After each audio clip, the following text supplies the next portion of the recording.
Hey there! Today we'll be talking about a pen from a brand, I'm thinking, yes, which I have reviewed one pen, and that's a long time ago. That was the OMAS 360, the vintage model, and this is another pen by OMAS. Officina Meccanica Armando Simoni, that's what it stands for. And the box says handcrafted in Italy since 1925. This is a brand that goes back quite a long way, and I do think this is a brand that makes beautiful pens. And the reason I don't own so many of them is quite simply that typically they are very expensive, or at least relatively expensive. In the fountain pen world, that's a very relative term, but in any case, that's the reason. I don't have anything against the brand. In fact, I think they're very pretty pens they make. Okay, this, I think you can guess what this is, because this pen has created such a buzz. This is the Ogiva. Ogiva Alba. It comes in this box. This is just a sleeve, and then you get this this box OMAS, which actually feels relatively heavy, decently made. Again, it says OMAS, handcrafted in Italy since 1925. You take this off, nice bit of felt lining. It's very pretty. I don't know if the camera picks up the writing on there, but it says Italian creativity, history, craftsmanship, the pleasure of writing. Well, that does apply to this brand, I would say. Little plastic sleeve, and then you have the actual pen. I'll show you the pen in a second, and let me first just show you this little pen sleeve that came with it. Again, I don't know how well you can see that, but it says OMAS in there in relief, and you can just slip the pen in there. I like these pen sleeves OMAS does. Very nice, very well made, very simple. Okay, you have the box again almost right there. You can take out this bit, and then in there is two things.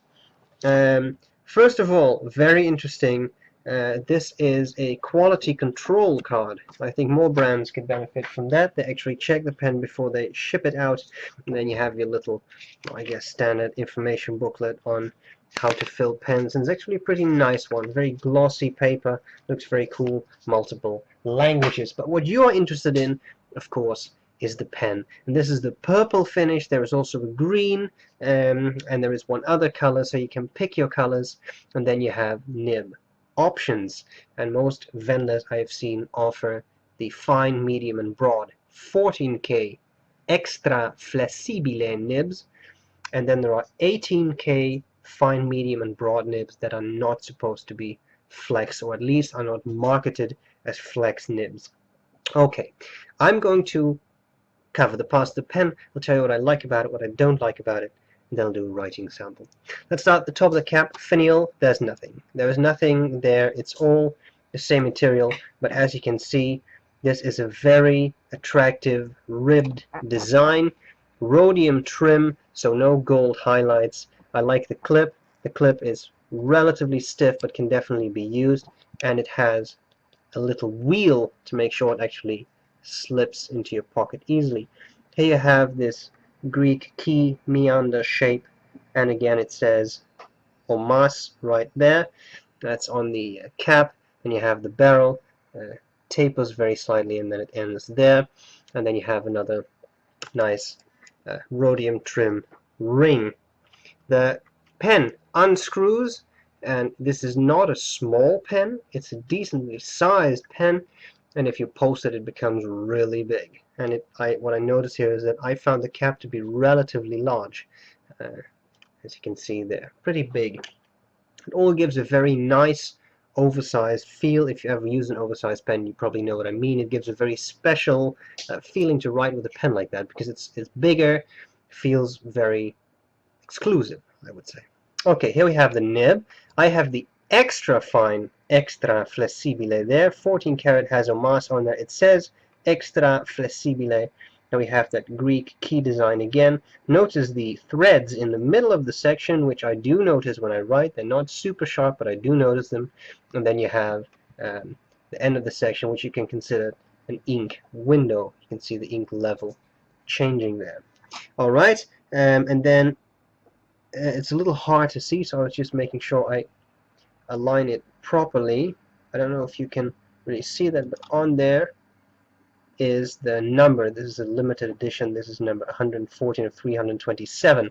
Of all three colors, there are 327 of these pens. Alright. Piston filler, did I say that? If not, it is a piston-filled pen, hence the ink window, very useful. Piston turning knob, no blind cap, and that's all there's to it. Okay, what do I like about the pen? What do I not like about the pen? Well, what I like is the looks. I really think this is an attractive, pretty pen. The ribs really make for a nice, tactile highlight on the pen. It gives a really nice feel to it. The pen feels decently made. It's relatively light for a large pen. Looks good, really pretty, feels very exclusive. The street price is about $495, so it's an expensive pen, and this one was sent to me by OMAS, just to give you full disclosure.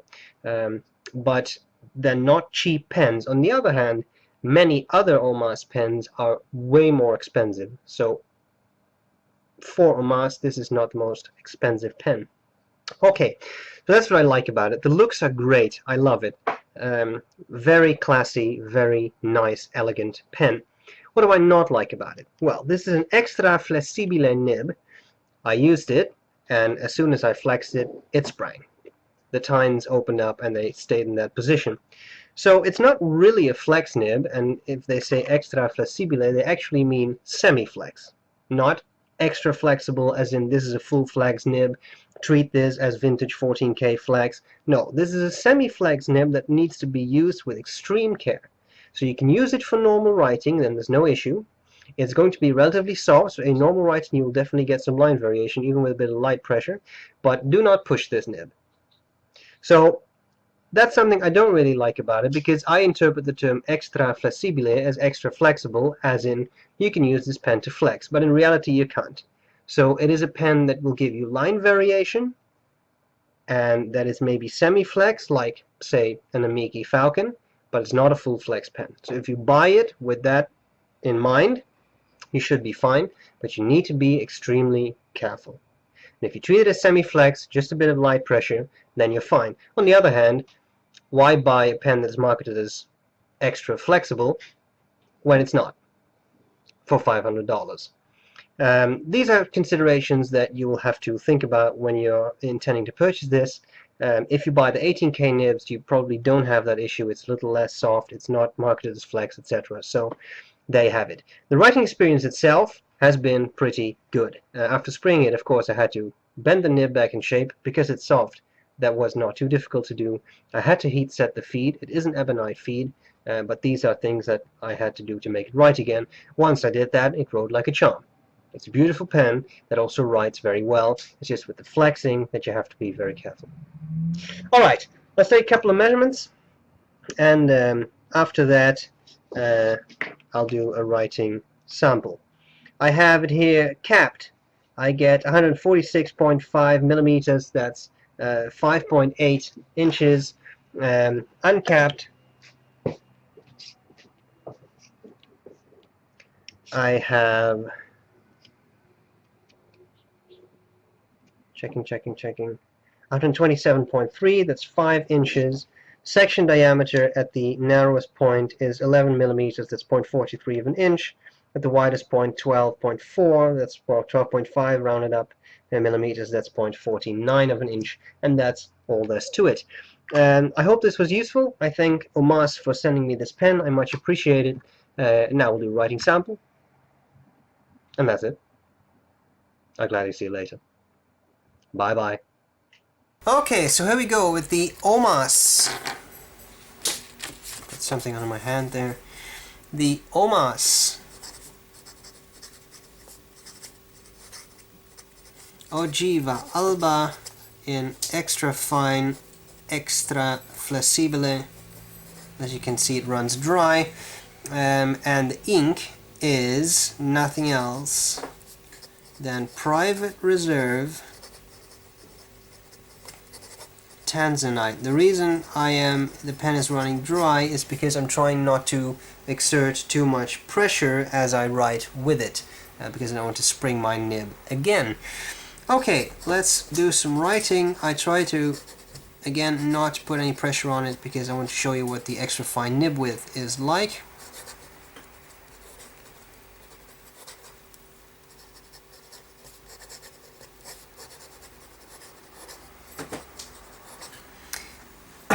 Excuse me. That is normal writing. Let's do some fast writing.